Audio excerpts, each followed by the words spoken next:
Hi ನಮಸ್ತೆ, welcome back to my YouTube channel. ಇವತ್ತು ಮಾರ್ನಿಂಗಿಂದ ವ್ಲಾಗ್ನ ಸ್ಟಾರ್ಟ್ ಮಾಡ್ತಾ ಇದ್ದೀನಿ. ಇವತ್ತು ಬೆಳಗ್ಗೆ ದೇವಸ್ಥಾನಕ್ಕೆ ಎಲ್ಲ ಪ್ರಿಪ್ರೇಷನ್ನ ರೆಡಿ ಮಾಡ್ಕೊಳ್ತಾ ಇದ್ದೀವಿ. ದೇವಸ್ಥಾನಕ್ಕೆ ಹೋಗೋದಕ್ಕೆ ಅಂದರೆ ನಮ್ಮ ಮನೆ ದೇವರ ದೇವಸ್ಥಾನಕ್ಕೆ, ಅಪ್ಪನ ಮನೆ ಕಡೆಯಲ್ಲಿರುವಂಥದ್ದು. ನಾನು ಹೋಗೋ ಆಗಿಲ್ಲ, ಯಾಕೆಂದರೆ ನಾನು ಜರ್ನಿ ಫುಲ್ ಅವಾಯ್ಡ್ ಮಾಡೋದಕ್ಕೆ ಹೇಳಿದ್ದಾರೆ. ಅಂದರೆ ಅದು ಒಂದು 80 ಕಿಲೋಮೀಟ್ರ್ ಆಗುತ್ತೆ ನಮ್ಮೂರಿಂದ. ಹೋಗೋದು 80 ಕಿಲೋಮೀಟರ್, ಬರೋದು 80 ಕಿಲೋಮೀಟರ್, ತುಂಬಾ ಜಾಸ್ತಿ ಆಗುತ್ತೆ ಅಂತ ಹೇಳಿ ನಾನು ಹೋಗೋದಿಲ್ಲ. ಸೊ ಪಾಪುನ ಹುಟ್ಟಾಗಿಂದ ಕೂಡ ಒಂದು ಸಲನೂ ಆ ದೇವಸ್ಥಾನಕ್ಕೆ ಕರ್ಕೊಂಡು ಹೋಗಿರಲಿಲ್ಲ. ಸೊ ಮುಡಿ ಕೊಡಬೇಕು ಅಂತ ಹೇಳಿ ಹೊರಟಿದ್ದು ಅವನಿಗೆ. ಅಲ್ಲಿ ಕೂಡ ಒಂದು ಮಂಡೇನ ಕೊಡ್ತೀವಿ ಅಂತ ಅಂದ್ಕೊಂಡಿದ್ವಿ. ಬಟ್ ಇವಾಗ ಯಾರೋ ರೀಸೆಂಟಾಗಿ ಹೇಳಿದ್ದು, ಪ್ರೆಗ್ನೆಂಟ್ ಇದ್ದಾಗ ಹಸ್ಬೆಂಡ್ ಆಗಲಿ ಮಗು ಆಗಲಿ ಯಾರೂ ಮುಡಿ ಕೊಡೋ ಹಾಗಿಲ್ಲ ದೇವರಿಗೆ ಅಂತ ಹೇಳಿ. ಸೊ ಹೇಗಿದ್ರು ಹೊರಟ್ಬಿಟ್ಟಿದ್ವು, ಹೋಗ್ತೀವಿ ಅಂತ ಅಂದ್ಕೊಂಡಿದ್ವಿ. ಇವಾಗ ಸುಮ್ಮನೆ ಅದನ್ನು ನಿಲ್ಲಿಸಿದ್ರೆ ಏನೇ ಒಂದು ಪ್ರಾಬ್ಲಮ್ಸ್ ಆದ್ರೂ ಮನಸ್ಸಿಗೆ ಸಮಾಧಾನ ಇರೋದಿಲ್ಲ. ಅದರಿಂದನೇ ಏನೋ ಆಗ್ತಿದೆ, ದೇವಸ್ಥಾನಕ್ಕೆ ಹೊರಟು ನಿಂತೋಗಿದ್ದಕ್ಕೆ ಅಂತ ಹೇಳಿ ಅದೇ ಮನಸ್ಸಲ್ಲಿ ಕೂತ್ಬಿಡುತ್ತೆ ಎಲ್ಲರಿಗೂ. ಸೊ ಅದಕ್ಕೋಸ್ಕರ ಸುಮ್ಮನೆ ಹಾಗೆ ಹೋಗಿ ಪೂಜೆನ ಮಾಡಿಸ್ಕೊಂಬನ್ನಿ ಅಂತ ಹೇಳಿ ಅವ್ರನ್ನೆಲ್ಲ ಕಳಿಸ್ತಾ ಇದ್ದೀನಿ ನಾನೇ ಫೋರ್ಸ್ಫುಲಿ. ಇವತ್ತು ಅಮಾವಾಸ್ಯೆ ಇದೆ ಆ್ಯಕ್ಚುಲಿ. ಇವತ್ತು ಹೋಗ್ತಾ ಇರೋದೇನೆಂದರೆ, ನಾವು ಸೋಮವಾರನೇ ವಾರ ಮಾಡೋವಂಥದ್ದು ಆ ದೇವರಿಗೆ. ಸೊ ಅದಕ್ಕೋಸ್ಕರ ನಾವು ಅವತ್ತೇ ಹೊರಟಿದ್ದೀವಿ, ಅಮಾವಾಸ್ಯೆ ಆದರೂ ಪರವಾಗಿಲ್ಲ ಅಂತ ಹೇಳಿ. ಈ ಒಂದು ಸೋಮವಾರ ದಿನ, ಶ್ರಾವಣ ಸೋಮವಾರ ಕೂಡ ಹೌದು. ಸೋಮವಾರದ ದಿನವೇ ಅಲ್ಲಿ ಅಭಿಷೇಕ, ದಾಸೋಹ ಆಗಿರ್ಬೋದು, ದೇವ್ರಿಗೆ ಅಭಿಷೇಕ ಆಗಿರ್ಬೋದು, ಎಲ್ಲದೂ ಸೋಮವಾರನೇ ಜಾಸ್ತಿ ಜನ ಹೋಗುವಂಥದ್ದು ಅಲ್ಲಿಗೆ. ಸೊ ಅದಕ್ಕೋಸ್ಕರ ಸೋಮವಾರನೇ ಹೊರಟಿದ್ದಾರೆ. ನಾನು ಹೋಗ್ತಾ ಇಲ್ಲ. ಪಾಪನ ಹೆಂಗೆ ಮೇಂಟೈನ್ ಮಾಡ್ತಾರೆ ಅಂತ ಗೊತ್ತಿಲ್ಲ. ಯಾವಾಗಲೂ ಅವ್ರ ಅಪ್ಪನ ಹತ್ರನೇ ಹೋಗ್ತಾನೆ, ಬೇರೆಯವ್ರ ಹತ್ರ ಹೋಗೋದಿಲ್ಲ. ಡ್ರೈವಿಂಗಲ್ಲಿ ಸ್ವಲ್ಪ ಪ್ರಾಬ್ಲಮ್ ಮಾಡ್ತಾನೆ ಅಷ್ಟೇ. ಯಾವಾಗಲೂ ಅವ್ರ ಹತ್ರನೇ ಕೂತ್ಕೊಳ್ಳೋದಕ್ಕೆ ಹೋಗ್ತಾನೆ. ಅವರೇ ಕಾರ್ ಡ್ರೈವ್ ಮಾಡೋದ್ರಿಂದ ಸ್ವಲ್ಪ ಕಷ್ಟ ಆಗುತ್ತೆ. ಸೊ ನಮ್ಮ ಅಮ್ಮ ಮತ್ತು ನಮ್ಮ ಅತ್ತೆ, ನಮ್ಮ ಅಪ್ಪಾಜಿ ಎಲ್ಲರೂ ಕೂಡ ಹೊರಟಿದ್ದಾರೆ. ಹೇಗೆ ಕರ್ಕೊಂಡು ಹೋಗಿ ಬರ್ತಾರೆ ಅಂತ ಗೊತ್ತಿಲ್ಲ. ಸೊ ನೋಡೋಣ, ಇವತ್ತಿನ ವ್ಲಾಗ್ನ ಸ್ಟಾರ್ಟ್ ಮಾಡೋಣ. ಸೊ ನಾನಿಲ್ಲಿ ಪಾಪುಗೆ ಸ್ವಲ್ಪ ಡ್ರೆಸ್ಗಳನ್ನ ತೆಗ್ದಿರ್ತಾ ಇದ್ದೀನಿ. ಅವನಿಗೆ ಹಾಕೊಂಡು ಹೋಗೋದಕ್ಕೆ ಡ್ರೆಸ್ಸು, ಈ ಒಂದು ಡ್ರೆಸ್ಸು ಹೋಗುವಾಗ ಹಾಕೋಣ ಅಂತ ಅಂದ್ಕೊಂಡಿದ್ದೀನಿ. ಮತ್ತು ಅಲ್ಲೇನಾದರೂ ತಿಂದಾಗ ಗಲೀಜಾದರೆ ಡ್ರೆಸ್ಸಸ್ಸು ಇರಲಿ ಅಂತ ಹೇಳಿ 1-2 ಎಕ್ಸ್ಟ್ರಾ ಬಟ್ಟೆಗಳನ್ನ ಕೂಡ ಕೊಟ್ಟು ಕಳಿಸ್ತಾ ಇದ್ದೀನಿ. ಯಾಕಂದರೆ ನಾನು ಹೋಗೋದಿಲ್ಲ. ಸೊ ಹಾಗಾಗಿ ಅವ್ನಿಗೆ ಏನೆಲ್ಲ ಬೇಕು ಅದಷ್ಟು ಅವರಿಗೆ ಏನು ರಿಸ್ಕ್ ಆಗದೆ ಇರೋ ರೀತಿ ಎಲ್ಲ ಪ್ಯಾಕ್ ಮಾಡಿ ಕಳಿಸ್ಬೇಕು.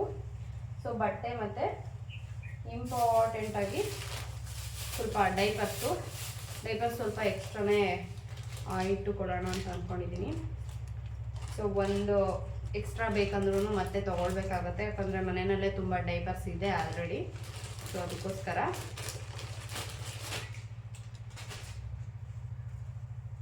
ಅಲ್ಲಿಗೆ ಹೋಗಿ ಬರೋದಕ್ಕೆ ತುಂಬ ಏನು ಟೈಮ್ ಆಗೋದಿಲ್ಲ. ಬಟ್ ಅಂದ್ರೂ ಮಾರ್ನಿಂಗ್ 9 o'clock ಹೊರಟ್ರು ಮನೆಗೆ ಬರೋದು ಒಂದು 4 o'clock ಅಂತೂ ಆಗುತ್ತೆ. ಸೊ ಅಷ್ಟರವರೆಗೆ ಒಂದು 4 ಡೈಪರ್ಸ್ ಆದರೂ ಬೇಕೇ ಬೇಕು ಅವನಿಗೆ. ಅದಕ್ಕೋಸ್ಕರ ಎಕ್ಸ್ಟ್ರಾ ಒಂದು 4 ಡೈಪರ್ಸ್ನ ಬ್ಯಾಗಲ್ಲಿ ಕೊಟ್ಟು ಕಳಿಸ್ತೀನಿ. ಸೊ ಅವ್ನ ಬ್ಯಾಗ್ನ ಕೂಡ ರೆಡಿ ಮಾಡಬೇಕು.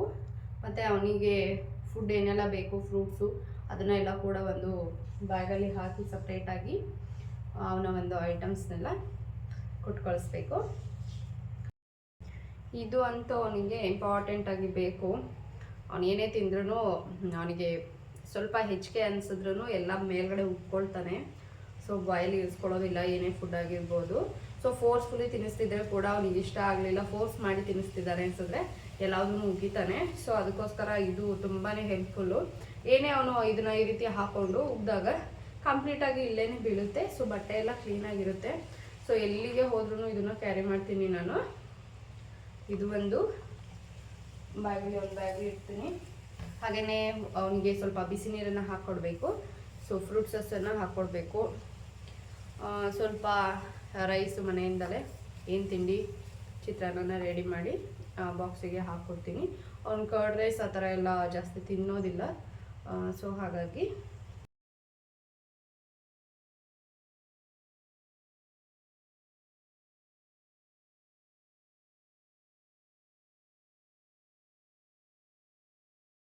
ನಮ್ಮ ಪಾಪು ಈಗ ಊಟ ಮಾಡುತ್ತೆ ಅಲ್ವಾ ಚಿನ್ನು? ಏನು ಊಟ ಮಾಡ್ತಿದೀಯ ಹೇಳು? ಏನು ಊಟ? ನಿಮ್ಮ ಮನೇಲಿ ಏನು ಊಟ? ಏನು ಊಟ? ಹಂಗೆಲ್ಲ ಮಾಡಬಾರ್ದು. ಅನ್ನ ಮಸೊಪ್ಪು ತುಪ್ಪ. ನೀನೇ ಓದ್ತೀವಂತೆ. ನೀನೇ ವಿಡಿಯೋ ಮಾಡಿವಂತೆ. ಊಟ ಮಾಡಿ. Very good. ಗುಡ್ ಬಾಯ್ ಪ್ರೇಯಾಂಶ್. ಗುಡ್ ಬಾಯ್ ಅಲ್ವಾ ಪ್ರೇಯಾಂಶ್? ಗುಡ್ ಬಾಯ್. ಇಲ್ಲಿ ನೋಡಿ ನಮ್ಮಮ್ಮ ಬೀರುವಿಂದ ಯಾವ ಸ್ಯಾರಿ ಹಾಕೊಳ್ಳೋದು ಅಂತ ಹೇಳಿ ತೆಗೆದಿಟ್ಕೊಳ್ತಿದ್ದಾರೆ. ಇಡೀ ಬೀರು ತುಂಬ ಕಂಪ್ಲೀಟಾಗಿ ಸ್ಯಾರೀಸ್ ಇದೆ.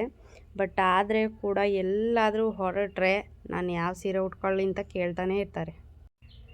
ಅಲ್ಲಿ ಇರುವಂಥದ್ದು 5 ದೇವಸ್ಥಾನಕ್ಕೆ ನಾವು ಹೋಗುವಂಥದ್ದು. ಸೊ ಹಾಗಾಗಿ ತೆಂಗಿನಕಾಯಿ ಒಂದು 4 ದೇವಸ್ಥಾನಕ್ಕೆ ಮಡ್ಲಕ್ಕಿಯನ್ನು ಕೂಡ ತೆಗೆದಿಟ್ಟಿದ್ರು.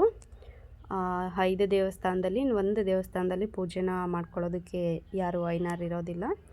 ಸೊ ಹಾಗಾಗಿ ಇನ್ನು ಮಿಕ್ಕಿದಂಥ 4 ದೇವಸ್ಥಾನ ಹೆಣ್ಣು ದೇವರ ದೇವಸ್ಥಾನಗಳಿದ್ದೇವೆ 2. ಸೊ ಅದಕ್ಕೆ ರೆಡಿನ ಮಾಡ್ಕೊಂಡಿದ್ದೀವಿ. ಪಾಪು ನೋಡಿ ಅವ್ರ ತಾತನ ಜೊತೆಯಲ್ಲಿ ಕೂತ್ಕೊಂಡಿದ್ದ ಫ್ರಂಟಲ್ಲಿ. ಎಲ್ಲರೂ ಹೊರಟರು. ಎಲ್ಲರೂ ಕೂಡ ಹೊರಟರು ದೇವಸ್ಥಾನಕ್ಕೆ. ಸೊ ಎಲ್ಲರೂ ಟಾಟಾ ಬಾಯ್ ಬಾಯ್ ಅಂತ ಹೇಳಿಬಿಟ್ಟು ಕಳಿಸಿ ನಾನು ಸ್ವಲ್ಪ ಹೊತ್ತು ರೆಸ್ಟ್ ಮಾಡಿ ಆರಾಮಾಗಿ ಕೂತಿದ್ದೀನಿ. ನಮ್ಮ ಮನೆ ದೇವರು ಯಾವುದು ಅಂತ ಹೇಳಲಿಲ್ಲ ಅಲ್ವಾ? ಯಳ್ನಾಡು ಶ್ರೀ ಸಿದ್ದರಾಮೇಶ್ವರ ಸ್ವಾಮಿ ಅಂತ ಹೇಳಿ. ಸೊ ನಮ್ಮೂರಿಂದ ಸ್ವಲ್ಪ ದೂರನೇ ಆಗುತ್ತೆ ಅದು. ಸೊ ಇವಾಗ ಹೋಗ್ತಾ ದಾರಿನಲ್ಲಿ ಚಿಕ್ಕನಾಯಕನಹಳ್ಳಿನಲ್ಲಿ ಎಲ್ಲ ಹೂವು ಹಣ್ಣು ಏನೆಲ್ಲ ಬೇಕು ಅದನ್ನೆಲ್ಲ ಅಲ್ಲಿ ತೊಗೊಂಡು ದೇವಸ್ಥಾನಕ್ಕೆ ಹೋಗ್ತಾರೆ. ಯಳ್ನಾಡಿನಲ್ಲಿ 2 ದೇವರಿದೆ. ಸಿದ್ದರಾಮೇಶ್ವರ ಒಂದು, ಇನ್ನೊಂದು ಹೆಣ್ಣು ದೇವರಿದೆ ಕರಿಯಮ್ಮ ದೇವಿ ಅಂತ ಹೇಳಿ. ಅಲ್ಲಿ 2 ಇದ್ದಾವೆ. ಸೊ ಅಲ್ಲಿಂದ ನಾವು ಅದು ಪಕ್ಕದಲ್ಲಿ ಇನ್ನೊಂದು ಊರಿದೆ ಭಟ್ರಹಳ್ಳಿ ಅಂತ ಹೇಳಿ. ಸೊ ಆ ದೇವಸ್ಥಾನಕ್ಕೂ ಕೂಡ ಹೋಗ್ತೀವಿ. ಅಲ್ಲಿ ಕೂಡ ಒಂದು ಸಿದ್ದರಾಮೇಶ್ವರ ಇದೆ. ಹಾಗೆ ಇನ್ನೊಂದು ಹೆಣ್ಣು ದೇವರಿದೆ. ಅದ್ರ ಪಕ್ಕದಲ್ಲೇ ಇನ್ನೊಂದು ಸಣ್ಣ ಇನ್ನೊಂದು ದೇವಸ್ಥಾನ ಇದೆ. ಅಲ್ಲಿ ಯಾರು ಕೂಡ ಪೂಜೆನ ಮಾಡ್ಕೊಡೋರು ಇರೋದಿಲ್ಲ. ನಾವೇನೇ ಹೋಗಿ ಕೈ ಮುಗಿದು ಬರೋವಂಥದ್ದು. ಸೊ ತುಂಬ ಚೆನ್ನಾಗಿದೆ ಜಾಗ. ತುಂಬ ಚಿಕ್ಕ ದೇವಸ್ಥಾನ ಏನಲ್ಲ, ತುಂಬ ಫೇಮಸ್ ಆಗಿರುವಂಥ ದೊಡ್ಡ ದೇವಸ್ಥಾನನೇ. ಇವತ್ತು ಅಮಾವಾಸ್ಯೆ ಇದೆ. ಹೋಗೋಣ ಬೇಡ ಬೇಡ ಅಂತಿದ್ರು. ನೆಕ್ಸ್ಟ್ ಯಾವಾಗಾದರೂ ಹೋಗೋಣ ಅಂತ. ಸೊ ಮುಂದಕ್ಕೆ ಹಾಕ್ದಷ್ಟು ಅದು ಹೋಗೋವಂಥದ್ದು ಹೋಗ್ಲಿಕ್ಕೆ ಆಗೋದಿಲ್ಲ. ಸುಮ್ಮನೆ ಹೊರಟಿದ್ದೀರಾ, ಯಾವತ್ತಾದರೂ ಆಗಲಿ ಹೋಗಿ ಬನ್ನಿ ಅಂತ ಹೇಳಿ ಕಳಿಸ್ದೆ. ಸೊ ಈ ವಿಡಿಯೋನಲ್ಲಿ ಒಂದು ಇನ್ಫಾರ್ಮೇಷನ್ನ ಶೇರ್ ಮಾಡ್ಕೊಳ್ತಾ ಇದ್ದೀನಿ ನಿಮ್ಮ ಜೊತೆಗೆ. ಡೆಲಿವರಿ ನಂತರ ಪ್ರೆಗ್ನೆಂಟ್ ಆದ ನಂತರ ಈ ಸ್ಟ್ರೆಚ್ ಮಾರ್ಕ್ಸ್ ಅನ್ನೋವಂಥದ್ದು ಹಾಗೇ ಉಳ್ಕೊಂಡ್ಬಿಡುತ್ತೆ, ಹೋಗೋದಿಲ್ಲ. ಅದಕ್ಕೆ ಏನು ಮಾಡಬೇಕು? ಸೊ ನೀವು ಸ್ಟ್ರೆಚ್ ಮಾರ್ಕು ತುಂಬ ಜಾಸ್ತಿ ಬಂದಿದೆ ಅಂದಾಗ ಏನು ಮಾಡ್ಬೋದು, ಸ್ವಲ್ಪ ಇದೆ ಅಂದಾಗ ಏನು ಮಾಡಬೇಕು, ಅದೆಲ್ಲದಕ್ಕೂ ಮುಂಚೆ ನೀವು ಪ್ರೆಗ್ನೆನ್ಸಿ ಟೈಮ್ನಲ್ಲಿನೇ ಒಂದು ಸ್ಟ್ರೆಚ್ ಮಾರ್ಕ್ ಬರದೇ ಇರೋ ರೀತಿ ಆದಷ್ಟು ಕಂಟ್ರೋಲ್ ಮಾಡ್ಕೊಳ್ಬೋದು. ಸೊ ಒಂದು 4 ಮಂತ್ಸಿಂದ ಸ್ಟಾರ್ಟಿಂಗ್ ಡೇಸಿಂದ ಏನು ಬೇಕಾಗೋದಿಲ್ಲ. ಒಂದು 4 ಮಂತ್ಸಿಂದ 5 ಮಂತ್ಸಿಂದ ಹೊಟ್ಟೆ ಸ್ವಲ್ಪ ಎಕ್ಸ್ಪೆಂಡ್ ಆಗ್ತಾ ಹೋಗುತ್ತೆ, ದೊಡ್ಡದಾಗ್ತಾ ಹೋಗುತ್ತೆ. ಅಲ್ಲಿ ನಿಮಗೆ ಸ್ಟ್ರೆಚ್ ಮಾರ್ಕ್ಸ್ ಸ್ಟಾರ್ಟ್ ಆಗೋವಂಥದ್ದು. ಸೊ ಅದಕ್ಕೆ ಏನು ಮಾಡಬೇಕು? ಡೈಲಿ ಆಲಿವ್ ಆಯಿಲ್ ಆಗಿರ್ಬೋದು, ಕೋಕೋನಟ್ ಆಯಿಲ್ ಆಗಿರ್ಬೋದು, ಅಥವಾ ಬಯೋ ಆಯಿಲ್ನ ಮಸಾಜ್ ಮಾಡ್ಕೊಳ್ಳೋ ಅಂಥದ್ದು. ಬಯೋ ಆಯಿಲ್ ಎಲ್ಲ ಮೆಡಿಕಲ್ ಶಾಪ್ನಲ್ಲಿ ಸಿಗುತ್ತೆ, ಬೇರೆ ಶಾಪ್ಗಳಲ್ಲಿ ಕೂಡ ಸಿಗುತ್ತೆ, ಅಥವಾ ಆಫಿಷಿಯಲ್ ವೆಬ್ಸೈಟಲ್ಲಿ ಕೂಡ ಸಿಗುತ್ತೆ. ಅದು ಅಲ್ಲಿಂದ ತರಿಸ್ಕೊಳ್ಳಿ. ಡೈಲಿ ಹಚ್ಚಬೇಕು. ರೆಗ್ಯುಲರಾಗಿ ಡೈಲಿ ಸ್ನಾನ ಮಾಡಿದ ತಕ್ಷಣ ಚೆನ್ನಾಗಿ ಹಚ್ಚಿ ನೀಟಾಗಿ ಹೊಟ್ಟೆನ ಮಸಾಜ್ ಮಾಡ್ಕೊಳ್ಬೇಕು. ಹೊಟ್ಟೆ ಅಲ್ಲದೆ ನಿಮಗೆ ಪ್ರೆಗ್ನೆನ್ಸಿ ಟೈಮ್ನಲ್ಲಿ ತೊಡೆಗಳಲ್ಲಿ ಎಲ್ಲ ಸ್ಟ್ರೆಚ್ ಮಾರ್ಕ್ಸು ಬರ್ತಾ ಇರುತ್ತೆ. ಸೊ ಎಲ್ಲಿ ನಿಮಗೆ ಸ್ಟ್ರೆಚ್ ಮಾರ್ಕ್ ಕಾಣಿಸ್ತಾ ಇರುತ್ತೆ, ಸೊ ಅಂಥ ಜಾಗಗಳಿಗೆ ಡೈಲಿ ರೆಗ್ಯುಲರಾಗಿ ನೀಟಾಗಿ ಜೆಂಟಲಾಗಿ ಮಸಾಜನ್ನು ಮಾಡ್ಕೊಳ್ಬೇಕಾಗುತ್ತೆ.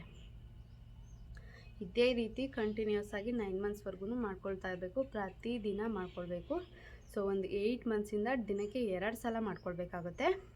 ಬೆಳಗ್ಗೆ 1 ಸಲ ಮತ್ತು ರಾತ್ರಿ 1 ಸಲ, 2 ಸಲ ಮಾಡ್ಕೊಳ್ಳೋದ್ರಿಂದ ಆದಷ್ಟು ಸ್ಟ್ರೆಚ್ ಮಾರ್ಕ್ಸ್ ಅನ್ನುವಂಥದ್ದು ಅಲ್ಲಿನೇ ಅವಾಯ್ಡ್ ಆಗುತ್ತೆ. ತುಂಬ ಜಾಸ್ತಿ ಸ್ಟ್ರೆಚ್ ಮಾರ್ಕ್ಸ್ ಬಂದಿದೆ ಅಂದಾಗ ಅದು ಖಂಡಿತ ಯಾವುದೇ ಟ್ರೀಟ್ಮೆಂಟಿಂದ ಕೂಡ ಕಂಪ್ಲೀಟಾಗಿ ಹೋಗೋದಿಲ್ಲ ನೆಕ್ಸ್ಟು. ಸೊ ಅದಕ್ಕೋಸ್ಕರ ನಾವು ಸ್ಟಾರ್ಟಿಂಗಲ್ಲೇ ಎಷ್ಟು ಆಗುತ್ತೆ ಅಷ್ಟು ನಾವು ಮಸಾಜ್ನ ಮಾಡೋದ್ರಿಂದ ಅದು ಅವಾಯ್ಡ್ ಆಗುತ್ತೆ. ತುಂಬ ಜಾಸ್ತಿ ಆಗಿಬಿಟ್ಟಿದೆ ನಮಗೆ ಅಂತಂದರೆ ನೀವು ಏನೇ ಲೇಸರ್ ಟ್ರೀಟ್ಮೆಂಟು ಏನೇನೋ ಮಾಡಿಸ್ಕೊಳ್ತಾರೆ, ಬಟ್ ಯಾವುದೂ ಕೂಡ ಯೂಸ್ ಆಗೋದಿಲ್ಲ, ಯಾವುದರಿಂದ ಕೂಡ ಅದು ಕಂಪ್ಲೀಟಾಗಿ ಹೋಗೋದಿಲ್ಲ. ಬಯೋ ಆಯಿಲ್ ಅನ್ನೋವಂಥದ್ದು ತುಂಬಾ ಬೆಸ್ಟ್ ಇದೆ. ಯಾರಿಗೆ ಸ್ಟ್ರೆಚ್ ಮಾರ್ಕ್ಸ್ ಆಲ್ರೆಡಿ ತುಂಬ ಬಂದಿದೆ, ರೆಗ್ಯುಲರಾಗಿ ಯೂಸ್ ಮಾಡ್ತಾ ಬನ್ನಿ. ಕಂಟಿನ್ಯೂಸ್ ಆಗಿ ಒಂದು 6 ತಿಂಗಳಾದರೂ ಯೂಸ್ ಮಾಡಬೇಕಾಗತ್ತೆ. ಸೊ 1-2 ದಿನ ಯೂಸ್ ಮಾಡಿಬಿಟ್ಟು ಬಿಡೋವಂಥದ್ದು, ಮಧ್ಯೆ ಗ್ಯಾಪ್ ಕೊಡೋ ಅಂಥದ್ದು, ಈ ರೀತಿ ಎಲ್ಲ ಯಾವುದೇ ಒಂದು ಟ್ರೀಟ್ಮೆಂಟ್ ಆಗಿರ್ಬೋದು, ಕಂಪ್ಲೀಟಾಗಿ ನೀವು ಅದನ್ನು ಕ್ಯೂರ್ ಮಾಡ್ಕೊಳ್ಬೇಕು ಅಂತಂದರೆ ರೆಗ್ಯುಲರಾಗಿ ಅದನ್ನು ಯೂಸ್ ಮಾಡಬೇಕಾಗತ್ತೆ. ಯಾವುದು ಕೂಡ 1 ದಿನ 2 ದಿನಕ್ಕೆಲ್ಲ ಕ್ಯೂರ್ ಆಗೋದಿಲ್ಲ. ಸೊ ಈ ರೀತಿ ಮಾಡ್ಕೊಳ್ಬೇಕು. ಸೊ ಸ್ನಾನಕ್ಕೆ ಕಡಲೆ ಹಿಟ್ಟು, ಮೊಸರು ಅಥವಾ ಹಾಲು ಈ ರೀತಿ ಹಾಕ್ಕೊಂಡು ಹೊಟ್ಟೆನ ನೀಟಾಗಿ ರಬ್ ಮಾಡ್ಕೊಳ್ಳೋ ಅಂಥದ್ದು, ಅದರಲ್ಲಿ ಸ್ನಾನನ ಮಾಡ್ಕೊಳ್ಳೋ ಅಂಥದ್ದನ್ನು ಮಾಡಬೇಕಾಗುತ್ತೆ. ಇದಿಷ್ಟನ್ನು ಮಾಡ್ಕೊಳ್ಳೋದ್ರಿಂದ ಸ್ಟ್ರೆಚ್ ಮಾರ್ಕ್ಸನ್ನು ಅವಾಯ್ಡ್ ಮಾಡ್ಬೋದು ಹೊರತು ಬರದೇ ಇರೋ ಥರ ಫುಲ್ ಕಂಪ್ಲೀಟಾಗಿ ಬರೋದೇ ಇಲ್ಲ ಅಂತ ಹೇಳೋದಕ್ಕಾಗೋದಿಲ್ಲ. Thanks for watching. ಇದೇ ರೀತಿ ನನ್ನ ವ್ಲಾಗ್ಸ್ಗಳನ್ನ ನೋಡ್ತಾ ಇರಿ, ಸಪೋರ್ಟ್ ಮಾಡ್ತಾಯಿರಿ.